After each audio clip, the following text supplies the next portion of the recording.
Quarto dia. Um casamento querido por Deus. Passados agora a refletir sobre a terceira condição querida por Deus para preparar Maria para a encarnação do Verbo, era necessário que a mãe pré-escolhida, além de imaculada e sempre virgem, também fosse esposa. Os motivos são muitos e alguns evidentíssimos. Precisava-se de uma proteção, de uma ajuda e de um educador. Era preciso que o Filho de Deus, ao dar-nos o exemplo também de uma vida comum, passada no escondimento, vivesse numa família verdadeira, exemplar embora diferente, conforme com o objetivo querido por Deus. Mas também havia o desígnio de que se cumprissem as profecias messiânicas, segundo as quais o Messias prometido devia ser filho de Davi. Naquele tempo, as meninas casavam-se muito cedo, aos 12, 14 anos, e os rapazes aos 17 e 18 anos. Quando lemos que a filha de Jairo, ressuscitada por Jesus, tinha 12 anos, ficamos a saber tão somente que ela era uma adolescente. Mas é um pormenor importante. Estava na flor da idade, no momento em que o pai se preocupava em encontrar um marido para a filha. Tendo em conta os usos e a idade da jovem, eram os pais quem combinavam tudo.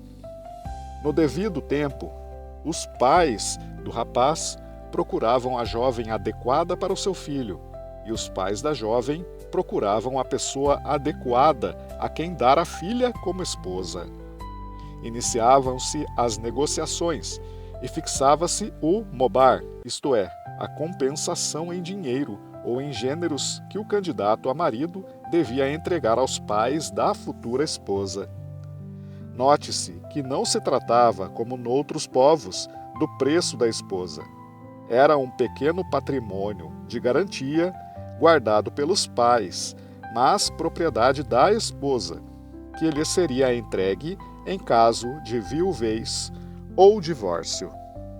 Então, acontecia o casamento, que se realizava em 2 tempos. Primeiro, em casa da esposa e na presença dos parentes mais chegados, acontecia a declaração de casamento. Não é correto chamar-lhe noivado, que já tinha todos os efeitos jurídicos. A bênção dos pais conferia o caráter sagrado à simples cerimônia. Passado um ano, durante o qual os esposos continuavam a residir na casa dos respectivos pais, e em que o marido preparava a morada para a nova família, aconteciam as núpcias, ou bodas solenes, quer dizer, a introdução da esposa na casa do marido, com presença alargada de parentes e amigos, numa festa que, em geral, durava 7 dias. Também, com Maria e José, tudo se realizou, conforme os usos e costumes. Não me parece possível que Maria tenha revelado aos pais o seu propósito de virgindade. Entre os hebreus, em caso de votos particulares, a mulher devia pedir licença aos pais ou ao marido. Mas era do estilo de Maria calar-se e confiar-se inteiramente ao Senhor, com uma fé heróica que, às vezes, como vemos nesta ocasião e como veremos na Anunciação e aos pés da cruz, desafia a evidência. Falemos agora de José, o marido escolhido pelo Senhor através dos pais, para aquela que se tornaria a mãe de Deus. Já o nome nos recorda o hebreu que salvou da fome aquele primeiro núcleo do povo hebreu pertencente à numerosa família de Jacó. Acerca de São José, o Evangelho fornece-nos 3 informações preciosas. Em primeiro lugar, diz-nos insistentemente, não só através de Lucas, mas também através de Mateus, que pertencia à família de Davi. É um dado muito importante.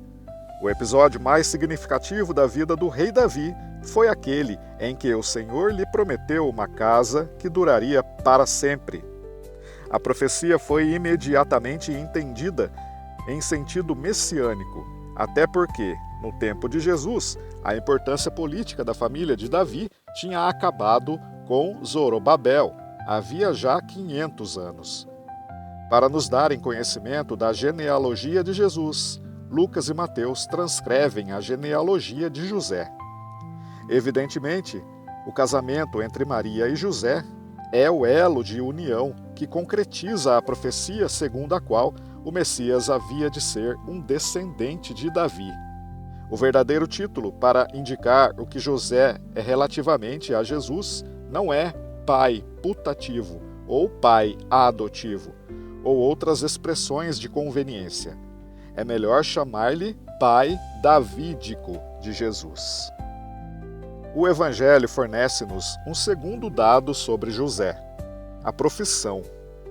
Era carpinteiro marceneiro. Desse modo, conhecemos a sua situação econômica e a condição em que terá vivido a Sagrada Família e o próprio Jesus com Maria, depois da morte de José. Um artesão era considerado de classe média, pobre, mas não miserável.